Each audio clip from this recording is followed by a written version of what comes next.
Assalamualaikum viewers. Today we have this Lenovo laptop. The problem is this trackpad is not working and these clicks also not working. As you can see, these clicks are not working and this trackpad also not working. So we will fix it today.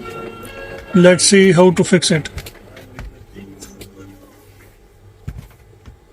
So when I open it, as you can see, this is the strip for trackpad and this is broken. This is cut off from here. So we will join it now.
So guys, you can see it is fixed. Now it is working. Like mouse is working, same trackpad is also working, as you can see, and you see clicks also working. Now you can see click is working. So our problem is finished. Thank you very much for watching.